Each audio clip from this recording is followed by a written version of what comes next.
उसमें बड़ा ही कर रहे हैं, इनको नोबेल पुरस्कार मिलना चाहिए। कुछ लोग बोलते हैं 100 चूहा खा के बिल्ली चली हज को। 2005 में और 2010 में गांव-गांव में इन्होंने दारू बेचने का लाइसेंस दिलाया था। सब कोई पी रहा था, आज भी पी रहा है। अब इनको कैसे तो एहसास हुआ तो उसको बंद कराना चाहते हैं। तो हम भी चाहते हैं, सब लोग कहा कि बंद होना चाहिए, लेकिन बंद होने की जो प्रक्रिया है, आज अगर 4 लाख या 5 लाख आज जेल के सलाखा में या कानूनी कार्रवाई के परिधि में है, तो उसमें 80% दलित है, गरीब है। इसलिए कि वो पावभर दारू पी करके काम करने के स्थान से घर जाता रहा है। पुलिस लोग डाटा आंकड़ा जुटाने के नाम पर उनको मुंह में ब्रेथ एनालाइजर लगाते हैं और लगा करके उनको जेल भेज देते हैं, क्योंकि पिए हुए तो रहता ही है। बहुत कहने पर एक समीक्षा किए हैं, समीक्षा तीसरा समीक्षा किए हैं, जिसमें यह है कि जेल नहीं जाएगा, जुर्माना लेके छोड़ दिया जाएगा। लेकिन कैसे? न मन हुई है न राधा नाची है, कहानी कही जाती है। आप कहते हैं कि साहब उससे 3000 या 4000 जुर्माना लेकर के आप छोड़ दीजिए। लोग लेता है 5000 और 7000 चार्ज करता है, और रसीद भले दे 2000 3000 का, लेकिन जो मजदूर 500 रुपया कमा करके जा रहा है और पकड़ा गया, वो 2000 और 3000 जुर्माना कहाँ से देगा? नेचुरली वो जेल में चल जाता है। तो कहने का मतलब कि शेड्यूल कास्ट के अधिकांश और दलित गरीब तबके के अधिकांश लोग आज जेल के शिकंजे में हैं। इसलिए हम कहना चाहते हैं कि आप अपना जो मद्य निषेध वाला जो ये है, दोषपूर्ण आपका है, आप ठीक से उसको नहीं किए हैं, उसको वापस लीजिए। और हम डिक्लेयर करना चाहते हैं कि यदि हम लोगों की सरकार आवेगी आगे के दिनों में, तो या तो हम गुजरात मॉडल का मद्य निषेध कानून लाएंगे, और नहीं तो पूर्ण रूप में हम लोग छोड़ देंगे। पहले था तो क्या हो रहा था, दूसरे राज्यों में फ्री है तो क्या हो रहा है। अपने आप समझदार होने, उसके जगह पर हम लोगों को शिक्षित करेंगे, अवेकनिंग करेंगे, अवेयरनेस करेंगे कि नहीं पीना चाहिए। तो कहने का मतलब ये भी एक एंगल है जिससे हम कह सकते हैं कि शेड्यूल कास्ट के प्रति इनका नज़रिया ठीक नहीं है। तो ये सब 5-6 पॉइंट है जिसके आधार पर हम आपसे अर्ज करना चाहते हैं और कहना चाहते हैं कि पब्लिक डोमेन में हम कहना चाहते हैं कि ये शेड्यूल कास्ट के कभी ही हितैषी नहीं रहे हैं। अगर शेड्यूल कास्ट के हितैषी रहते तो जीतन मांझी को इन्होंने मुख्यमंत्री बनाया था, 9 महीना काम किया, 2 महीना 3 महीना इनके कहने पर काम किया था, तो बड़ी अच्छा है। आप लोग कह रहे थे कि रबर स्टैंप है, आप लोग कह रहे थे कि रिमोट से चलता है। जब हम अपना काम करने लगे तो इनको बड़ा बुरा लगा और हमको ज़बरदस्ती हटाए। हम कहते हैं, पूछना चाहते हैं, ज़्यादा नहीं पूछना चाहेंगे, समय लगेगा, कि जीतन मांझी उसमें निर्णय लिया, नारी सशक्तिकरण की बात होती है, प्रथम क्लास से लेकर के एमए क्लास तक किसी जात की लड़की हो, किसी समुदाय की लड़की हो, उसको हम एजुकेशन फ्री कर दिया था। क्या गलत हमने किया था? हटाने का तो कोई कारण होना चाहिए। हम अनएम्प्लॉयड लोग जो हैं, बेचारे नक्सलाइट होते जा रहे हैं, उनको जॉब नहीं मिलता है। हमने ठीका में आरक्षण किया था कि 75 लाख ठीका में उनको आरक्षण देंगे। क्या गलत किया था? इस पर कोई बतावे। फिर हमने कहा था कि जो किसान है, आज खेती में बिजली बिल के चलते उनको तबाही होती है, 5 एकड़ ज़मीन रखने वाले किसानों को बिजली माफ़ कर देंगे। क्या गलत कहा था? हमने मुसलमान भाइयों के लिए भी, चाहे उनका शिया बोर्ड हो, सुन्नी बोर्ड हो, मदरसा बोर्ड हो या हज भवन हो, सबके लिए जहाँ 50 लाख में अनुदान मिलता था, सबको हम करोड़ों में अनुदान दिया था। क्या गलत किया था? जैसे हाई स्कूल में पढ़ते थे लोग क्या, कंप्यूटर से, हमने भी मदरसा में कंप्यूटर दे दिया था। क्या गलत किया था?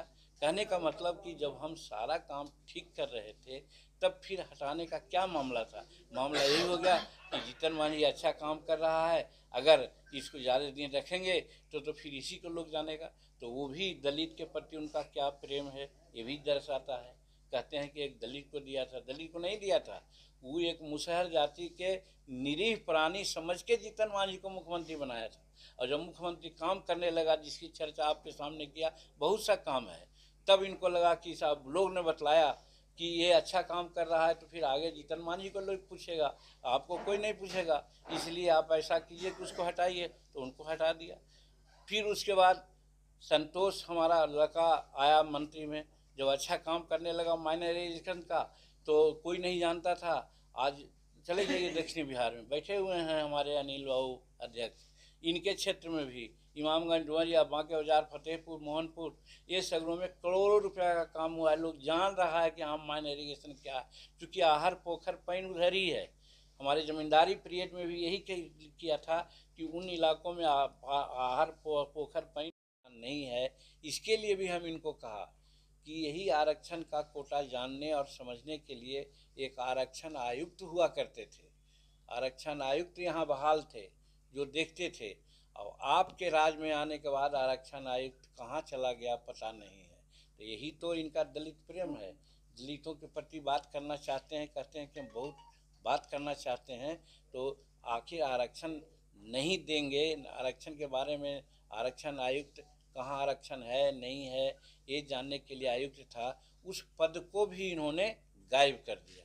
एक चीज़। दूसरी चीज़, 2017 में ये हम कहना चाहते हैं कि अगर आरक्षण का क्वांटम अगर 7% है, जैसा मोहरी लाल कमीशन जी ने कहा था, हम समझते हैं कि ठीक है 1-8% बढ़ा होगा, 8% होगा या 9% होगा। लेकिन उसमें एक विशेषता है कि क्लास 4 में 16% के बजाय 25 या 30% शेड्यूल कास्ट का रिजर्वेशन है। अब इसी को ही लोग कहते हैं कि भाई एक कैडर ऐसा है जहां हम 25% आरक्षण दिया है शेड्यूल कास्ट का, इसलिए कि क्लास 4 में बहुत लोग नहीं दूसरे मिलते हैं, शेड्यूल कास्ट के लोग मिलते हैं, स्वच्छ कार्य करने वाले भी मिलते हैं, इसलिए है तब 8% या 9% है। उस चीज़ को भी नीतीश कुमार शेड्यूल कास्ट के इतने बड़े हिमायती हैं, दलित के इतने हिमायती हैं कि 2017 में सरकार से आप पूछ लीजिए, एक आदेश निकला है कि क्लास 4 की बहाली नहीं होगी। क्लास 4 की बहाली में शेड्यूल कास्ट बहाल हुआ करते थे ज़्यादा, अब इसी बिना पर कहते थे कि 25% है, 30% है, और दोनों मिला करके 7 या 8% हो जाता था। तो उस चीज़ को भी ये बर्दाश्त नहीं कर सके, और 2017 में क्लास 4 में इन्होंने शेड्यूल कास्ट या किसी की बहाली करना इन्होंने बंद कर दिया। डायरेक्ट शेड्यूल कास्ट पर चोट है, हमारे शेड्यूल कास्ट बहाल नहीं हो रहे हैं। और क्या किए हैं, आउटसोर्सिंग के माध्यम से अब बहालियों करवा रहे हैं। किसी एजेंट को दे देते हैं पैसा लेकर के, एजेंट कमीशन देता है, और वो एजेंट करता क्या है कि अगर आउटसोर्सिंग में किसी क्लास 4 लाइक आदमी को अगर 15,000 देना है तो वो देता है 5 या 10,000 या 8,000। इस तरह से उसका दोहन हो रहा है, और वहाँ आरक्षण नियम का पालन नहीं होता है। तो यही शेड्यूल कास्ट के प्रति इनका प्रेम है। हम आप लोगों से जानना चाहते हैं, पूछना चाहते हैं, आप पूछिए कि क्यों 2017 में क्लास 4 की बहाली आपने रोक दिया, और क्यों आउटसोर्सिंग में दे दिया, और क्यों आउटसोर्सिंग में दिया तो क्यों नहीं इंस्ट्रक्शन दिया कि वहाँ भी आरक्षण नियम लागू होना चाहिए। ये कौन देखेगा। और वो आरक्षण नियम लागू तो नहीं है, प्लस जो वेतनमान या जो मानदेय मिलना चाहिए, जैसा कहा, जैसे शेड्यूल कास्ट रेजिडेंशियल विद्यालय है, उसको बहुत करीब से हम लोगों ने देखा है। वहाँ पर जो एजेंसी है वो बहाल करती है, रसोईया है, क्लास 4 है, सफाई करने वाले को उसको मिलना चाहिए 12,500, और देते हैं कितना 7,000 और 6,000। इस चीज़ को कौन देखेगा।